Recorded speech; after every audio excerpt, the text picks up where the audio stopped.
So we were working through the process of looking at the variety of different sort of new building types that Rome had built, that Rome had invented, and looking at the complexity of the Roman culture in relationship to all these new building types. So we left off last time, I believe, and I'm trying to get this to work. It's not. There it goes. We left last time in the Trajan's Market. That's where we left off at our last meeting. So today we're going to move forward to Arena. We just watched the Engineering and Empire segment on the Colosseum. So the Colosseum, I had the opportunity to visit this building this summer, and it is just massive. I mean, it is incredible to believe that a culture could actually build this thing back in antiquity, because it's bigger than some of the stadiums that I've been to here. So one of the things that you guys got to understand about the culture is that this whole sort of spectacle of killing was central to their way of life, and in all of the major cities across Europe. Right, all of the major Roman cities, they built additional amphitheaters that were used for the same purpose. All right, so they were vast public arenas. They housed games that, as I mentioned a moment ago, were sort of part of the Roman culture. Okay, the Romans were far less sophisticated than the Greeks, and they were far more of a warring people than the Greeks. Their primary purpose in doing and executing these war campaigns was essentially for profit, for money. And so many Roman men were involved in the Roman legions that when the wars would end and the campaigns would end, they would come back to Rome. Right, and where we might be squeamish about watching somebody be executed, to them it was almost like common. It was entertainment. So it became this sort of centralized thing that was part of the Roman culture. If you think about it, it's somewhat linked to people that like to watch either boxing or the UFC fights or stuff like that. They don't kill people in those things, obviously, but in these they did. So there is some sort of linkage there. So as noted in the slide, the Colosseum is the most famous example of one of these arenas or amphitheaters. All right, it could hold 50,000 people, and I believe it sat 50,000 people. I believe that up to 70,000 people could be in it at any given time. Okay.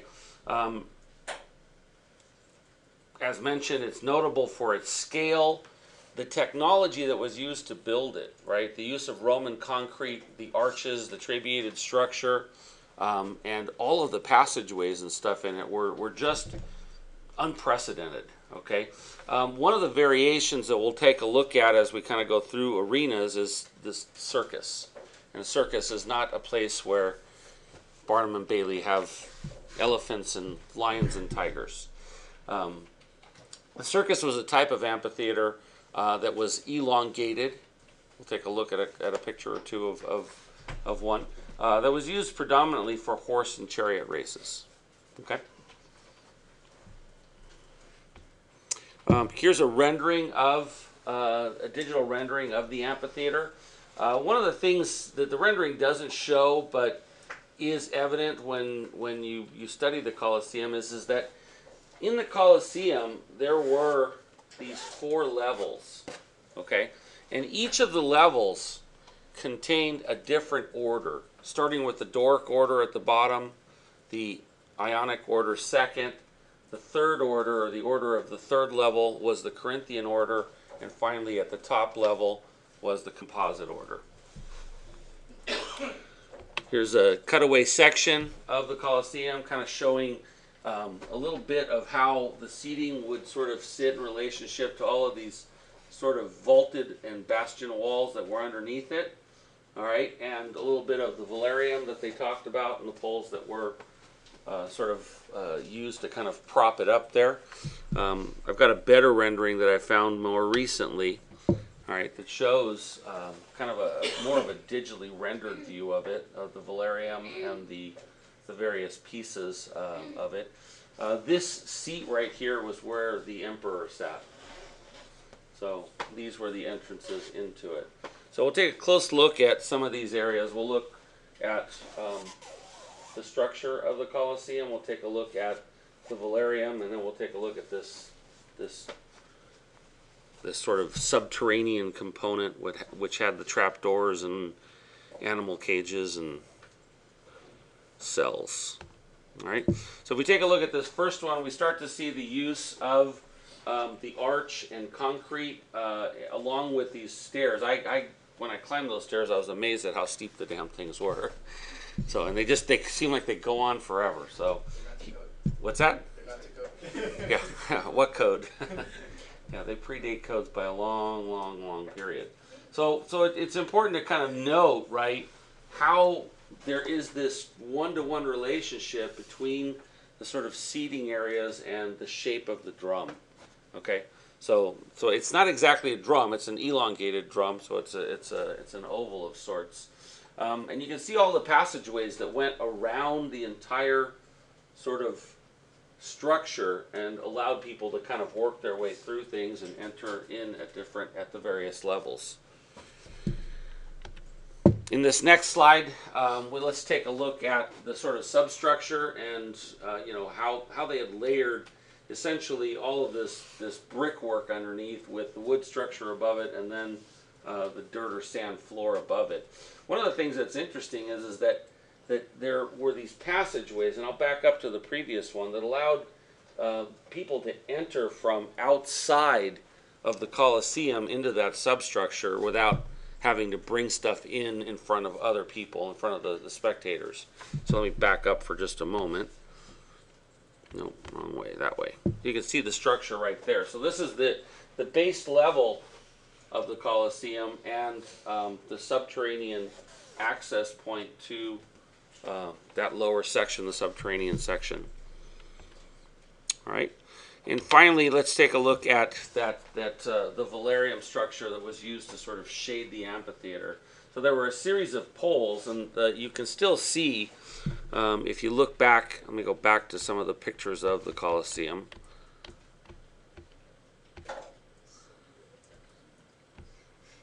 You can still see in these upper sections up here where the poles were fitted through, and the things the stops that they were used to kind of brace the pole. Okay, I'm sorry. What do they call it? Velarium? The velarium is the umbrella structure. So back down.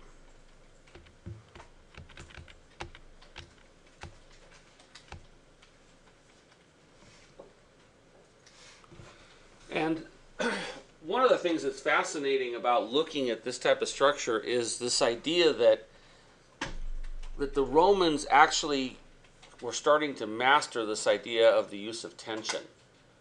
Right? Compressive structures are pretty easy to conceive of. We stack stuff on top of itself, right? And it squeezes things down, and it basically holds weight by being able to kind of stack things on top of itself. But the idea of tension, right? The idea of using tension as a structural element is something that was just amazing. You might have seen it on a sail, like a sailing ship or something, but for the most part, tension structures weren't a common thing in antiquity, and they actually started to look at how they could create this tension structure and this sort of canvas-covered area as a roof. All right, so here's a couple of the different sort of sections of the Colosseum, and you can see the Doric order down used toward the bottom, the Ionic order at the second level, the Corinthian order at the third, and a composite level at the top. All right. Over here in this plan, you start to see the relationship of the different levels from the lowest level through the second, or actually the subterranean level through the lowest seating level, second seating level, and third seating level going all the way up to the top. This is an image of the Colosseum today. It's kind of creepy being there. When you realize just how much blood was spilled there and how many people were just tortured there, it's kind of weird. I don't know. I was captivated, but at the same time I was kind of creeped out by the whole thing. So one of the things that I read is, because when you walk through this thing, on the inside of this ring right here and this ring right here is like a museum of sorts. They have different displays and stuff.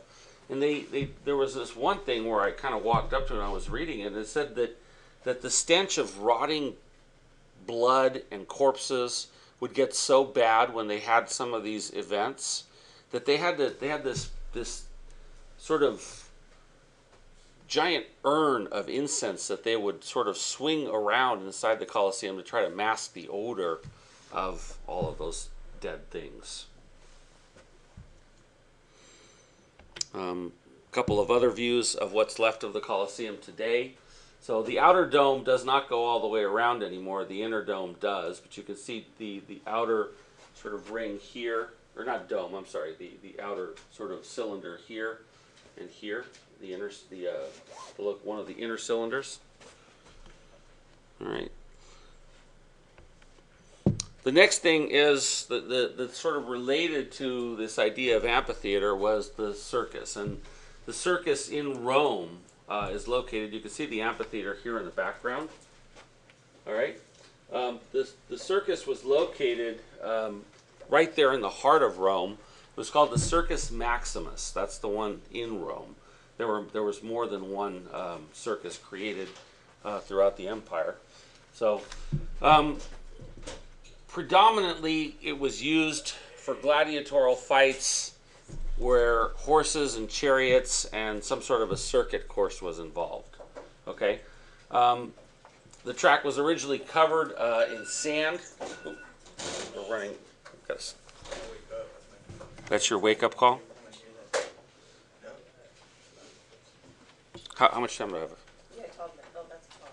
Oh, it's 12? Okay, so I can keep going for, just give me a warning at 14. So the Circus Maximus was the largest one through the first century that was built in the Roman Empire. And one of the things that was interesting about it is that the chariots would enter in at this sort of triumphal archway at this end, and they would run a circuit around it. In the center of the arena were a series of commemorative structures that were actually used to kind of keep score. All right, and they also acted as a place where they would track the sequence of what was going on in the games. Another view of the Circus Maximus. This was from a painting, Renaissance era painting, showing the chariot races sort of running around. So, all right, so that sort of covers the first of the three building types that we're going to cover today. So I'm going to go ahead and stop the video and